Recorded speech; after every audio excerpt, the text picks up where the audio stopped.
తక్కువ ప్రైస్‌లో గుమ్మాలు, కిటికీలు, డోర్లు ఇవి ఓన్‌గా తయారు చేసి అమ్మకానికైతే ఉన్నాయి.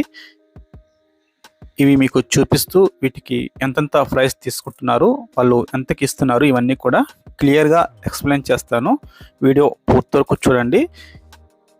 స్మాల్ కిటికీలు ఎంత కాస్ట్ తీసుకుంటున్నారు, అలాగే 2 కాన్ల కిటికీలకి ఎంత ఖర్చు అవుతుంది, గుమ్మాలకి ఎంత ఖర్చు అవుతుంది ఎక్స్ప్లెయిన్ చేస్తాను. ఇంకా డోర్స్ కూడా ఉన్నాయి. డబల్ డోర్స్ లెక్క తీసుకుంటే ఎంత ఖర్చు అవుతుంది, సింగిల్ డోర్ లెక్క తీసుకుంటే ఎంత ఖర్చు అవుతుంది ఈ వీడియో ఎక్స్ప్లెయిన్ చేస్తాను. వీడియో స్కిప్ చేయకుండా పూర్తి వరకు చూడండి.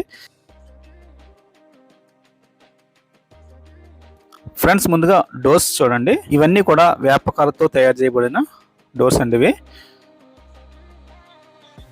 సింగిల్ డోర్ లెక్క ఉంది కదా ఫ్రెండ్స్. ఇక్కడ మీరు చూస్తున్నారు కదా, ఈ సింగిల్ రెక్క డోర్ వచ్చేసి 3500 రూపాయల నుంచి 3700 రూపాయల వరకు చెప్పడం అనేది జరుగుతుంది. ఇంచుమించులో ప్రైసెస్ అయితే మనకి తక్కువ బడ్జెట్లోనే వీళ్ళు అమ్మకానికి అయితే ఉన్నాయి. ఇవంతా కూడా వేపకారతో తయారు చేయబడిన డోర్స్.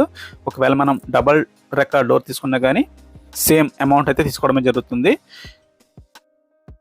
ఫ్రెండ్స్, ఈ షాప్ అడ్రస్ వచ్చేసి ఆంధ్రప్రదేశ్ బిఆర్ అంబేద్కర్ కోనసీమ జిల్లా ముమ్మడివరంలో ఈ షాప్ అయితే ఉంది. ఈ షాప్ ఓనర్ గారి ఫోన్ నెంబర్ అయితే మీకు ఇస్తాను. ఈ నెంబర్కి మీరు ఫోన్ చేసి డీటెయిల్స్ అన్నీ తెలుసుకొని మీరు కావాలంటే తీసుకోవచ్చు.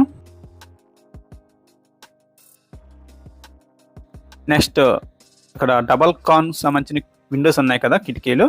ఇవి వచ్చేసి 3000 రూపాయల నుంచి 3200 రూపాయల వరకు తీసుకోవడం అయితే జరుగుతుంది. ప్రైసెస్ అయితే ఫిక్స్డ్ కదండి, మీరు మాట్లాడుకుని తీసుకోవచ్చు. ఇక్కడ ఫోన్ నెంబర్ కూడా ఇస్తాను, మీరు మాట్లాడుకుని డోర్స్, విండోస్ అండ్ గుమ్మాలు ఇవన్నీ కూడా చెక్ చేసుకుని తీసుకోవచ్చు. నెక్స్ట్, మనం కిచెన్ సంబంధించి హాఫ్ విండోస్ తీసుకుంటాం కదా. 2.5 ఫీట్ ఉన్న విండో వచ్చేసి 2200 రూపాయల నుంచి 2500 రూపాయల వరకు తీసుకోవడమే జరుగుతుంది. నెక్స్ట్, గుమ్మాలు వచ్చేసి 2400 రూపాయల నుంచి 2600 రూపాయల వరకు తీసుకోవడమే జరుగుతుంది. ఫ్రెండ్స్, ఈ వర్క్ అంతా కూడా ఓన్గా తయారు చేసి వీళ్ళు తక్కువ ప్రైస్కి అమ్మకానికి అయితే ఉంది. ఫ్రెండ్స్, వీళ్ళ నెంబర్ అయితే ఇస్తున్నాను. ఈ నెంబర్కి మీరు ఫోన్ చేస్తే కనుక డీటెయిల్స్ అన్నీ తెలుసుకోండి. నచ్చితే తీసుకోండి. Thank you so much.